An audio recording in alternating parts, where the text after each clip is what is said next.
Erkaklarni yer sharining hamma yerida uchratish mumkin. Ular sut emizuvchilar oilasiga mansub bo'lib, asosan uylanish orqali ko'payishadi. Ichmasa odamlarga deyarli hujum qilmaydi. Go'sht, tuxum, kalbasa, o'pka, jigar, buyrak, kalla pochani sevib iste'mol qilishadi. Ba'zan xotinlari pishirgan narsalar bilan ham oziqlanadilar.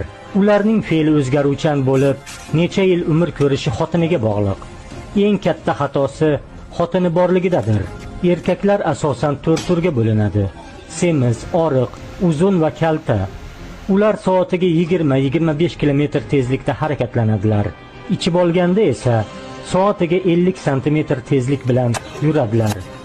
20 yoshgacha bo'riga, 35 yoshgacha yo'lbarsga, 40 yoshgacha sherga, 50 yoshgacha ayiqqa, undan keyin esa nuschaga o'xshab qolishadi.